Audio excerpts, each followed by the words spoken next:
Ladies and gentlemen, boys and girls, welcome once again to your friendly neighbourhood ex-spook, Carlton Black Ops King. I'm here again with another quick vlog, and as I said to you last week, I'm trying to keep the vlog down to about 5 minutes. I ran a little bit over, so that's 9, but I guess this time we're going to do better. Right, so as I said before, please do press the subscribe button. That way you will get each one of these automatically as soon as I put one on, and I'm trying to put 1, 2 on a week, maybe even 3, depending on what the news is. It's a slow news day. So let's once again look at Brexit, because we had some debate on Victoria Live about Brexit and on various other aspects regarding that. So I think that's a place to look to today, because it affects us all. No matter what you think, no matter what you do, no matter whether you're on the dole or you're earning £1 million, Brexit will affect you in some way, shape or means. And frankly, my belief is that if we go ahead with it, you will pay a price for it. Obviously, the wealthier you are, the less problematic it will be for you.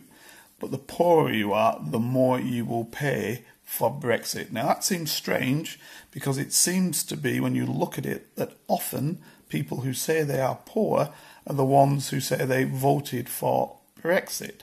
However, the reality is that the poorer a person is, the greater advantage you got from the European Union. Even if it's something just as simple as going across to Europe on your holidays, buying cheap fags and booze and bringing it back to the UK without having to pay UK prices. I mean, that's the simplest way. Or making your telephone call when you are abroad on your Spanish package holiday and you want to speak to your family, and basically you're doing it at the European level, Union level of payment of telephone calls, or getting cheap flights once again at the European level of cheap flights, or getting compensation if you're Ryanair or your cheap budget airline flight is late. You're going to European Union regulations which allow you to actually get money for that lateness. So basically, you could argue anything you do, and I've just talked about you going abroad, but it doesn't need to be, you can sit in the United Kingdom, and a whole host of aspects are controlled by what the European Union did. Now, a lot of people say that's what we dislike about it. But my point is if the things that the European Union is able to provide to you are positive, what is there to dislike about it?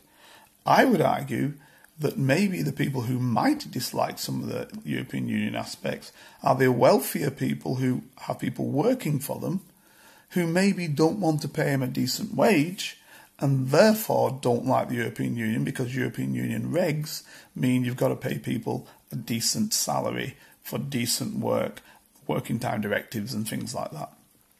But again, don't let that fool you, because as we know, a lot of people work in industries like the car industry or farming, or a lot of those areas whereby the European Union either pays money towards it, or multinationals are based in Britain because they can access the European Union market, not because of the British market.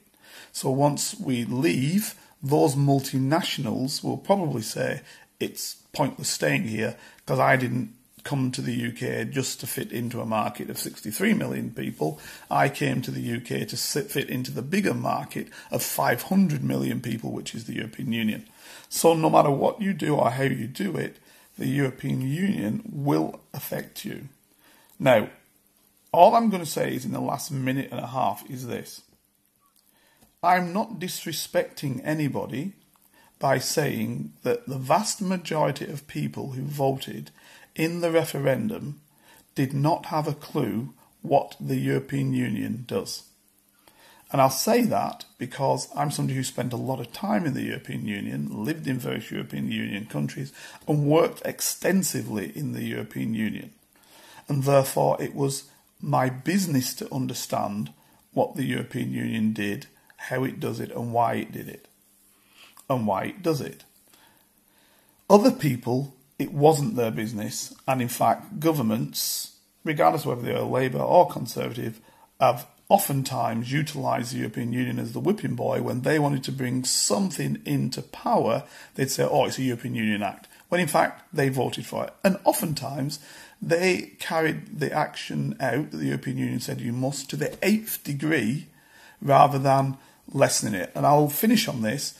Example, the European Union provides freedom of movement, but one could always, I'll repeat, always under European Union regulations, return people to their country of origin within the European Union if they have not been working and were making no attempt to work and were claiming. If you weren't claiming, not a problem, because you had a right to live and work wherever. But if you were claiming, so you were not physically active, you could be shipped back to your place of origin. The Scandinavians did that quite a lot. It was done quite a bit by some of the other southern nations, but hardly ever done, frankly, by Germans or British or people like that. So the Union allowed for people to do what it needs to do under its own regulations, as well as the national regulations of that nation. Anyway, that's me finished for today. I'm trying to keep to that 5 minutes. I want you to think about that. If you think I'm talking a whole load of rubbish, please come back to me. I love the discussion and the argument. If you think I'm right, thumbs up, give me a thumbs up, press the subscribe button, and I'll see you the next time. Be good.